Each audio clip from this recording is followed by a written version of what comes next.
Be told, if you want money in agriculture, behave this way. If you want money in this area, behave this way. They will never tell that to the Chinese. They will never tell that to the Indians. They will never tell that to the Vietnamese. They will never tell that to the Koreans. But in Africa, they tell us.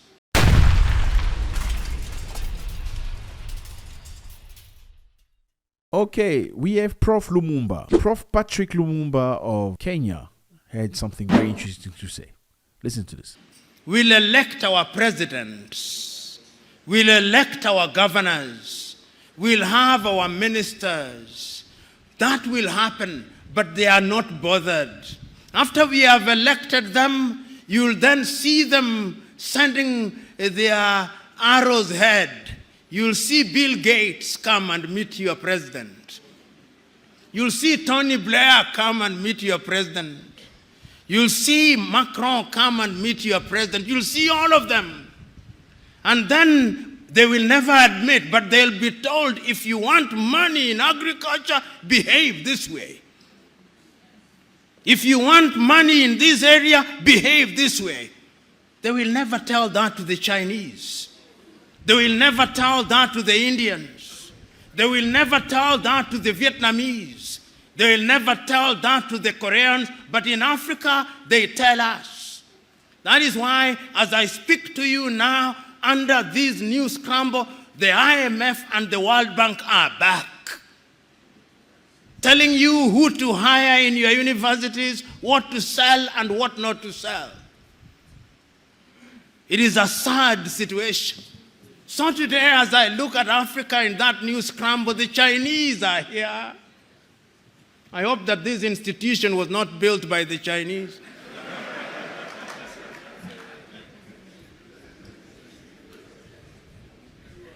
The Turks are here. The British are here. The French are here. The Qataris are here. The Americans are here.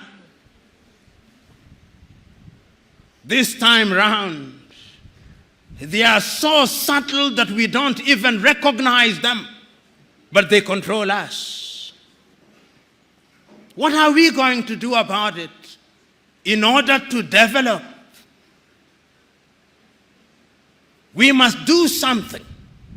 And if we don't do that thing else, you who have been trained in this institution, you have traveled the world. You have traveled Nigeria. There are two things that you can do with your traveling. You can marvel. Says it is great in China. You can marvel. You can wonder or feel pain. I'm urging you to feel pain. To feel pain for the continent of Africa, and in your own way, when you go out there, go and do something about it, because it has also been demonstrated that it can be done. I've traveled across this continent and I've seen that development is possible. I've been to Botswana and I've seen what they are doing in their own small way. I've been to Mauritius, see what they are doing in their own small way. And they do not have the resources that other countries have. And I'm giving these examples to say that indeed it can be done, and it can be done within the continent of Africa. So what we must do is to begin to pull together. You know,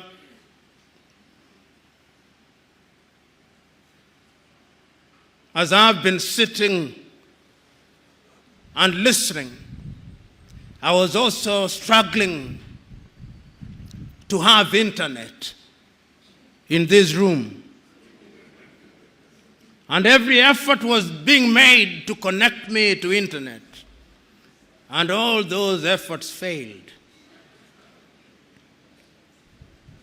Why? Because we are in an era of the Internet of Things. We are in an era of nanotechnology. It cannot be right that in Africa's largest economy, in Nigeria, I do not have internet. at an institution that deals with security. You get the point that I'm trying to make? It cannot be right. And I know why we don't have internet connectivity. It is because we are divided. We have 55 telephone access codes.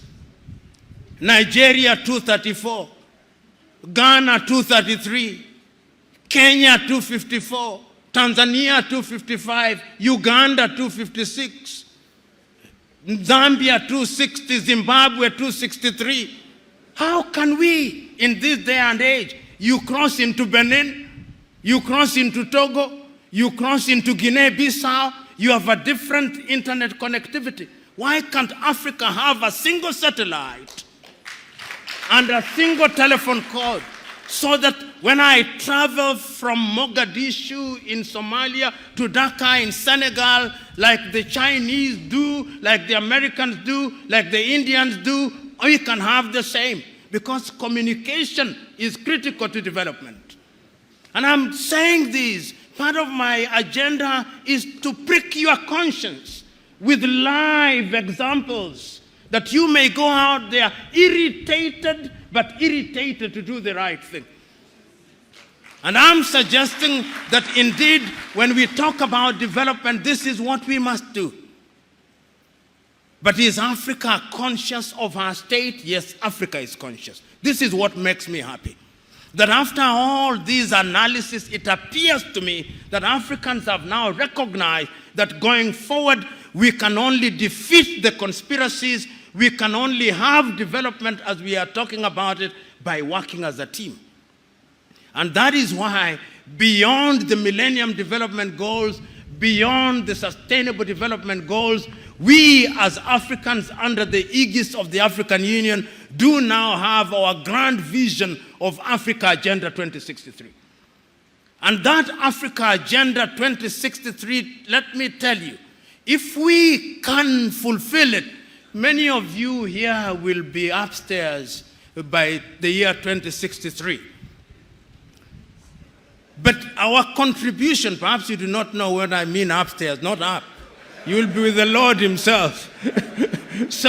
But the most important thing is that Africans are now beginning to see beyond the next election. Because part of our problem in Africa has been that we plan in 5-year circles. We don't have a grand agenda, but now we have a grand agenda. And if you look at the 7 pillars of Africa Agenda 2063, everything is covered. Health is covered. Research and science is covered. Climate change is covered. Women's participation is covered. Democracy and governance is covered. The arts and the culture are covered, so that Africa can become a serious player in the international agenda. As we speak now, we are not a serious player. You know, and I say this perhaps too often, but I must repeat it because it is important. I was looking at the GDP of Indonesia. The GDP of Indonesia this year, by the end of this year, will be 1.1 trillion United States dollars. Indonesia is the 17th largest economy in the world using all critical indices. He's amongst the G20. The population is about 200 million, just about Nigeria. Nigeria is a GDP give and take at the very best of 550 billion United States dollars. I'm looking at the power generation in Nigeria. At the very best, you generate about 17,000 megawatts. You lose about half of it, so that what goes into the grid is no more than 8,000 to 7,500 megawatts into your GDP. You are the biggest economy in the world. If you look at Iran, Iran generates 75,000 megawatts. So when we talk about industrialization, we are not even close to industrialization. Look at the diversity of power generation that you have. Most of it is hydro. You are not harnessing your solar. The Kainji dams and the other dams with climate change are going to dry. if you look at the major rivers, it means that you are going to be in trouble. You look at Zimbabwe now, for example, in power generation, 2,000 or give it 2,500 megawatts. The dams are drying, the Kariba is drying. So Africa must begin to think, even as we think of Africa Agenda 2063, because energy is the game changer. Without energy, you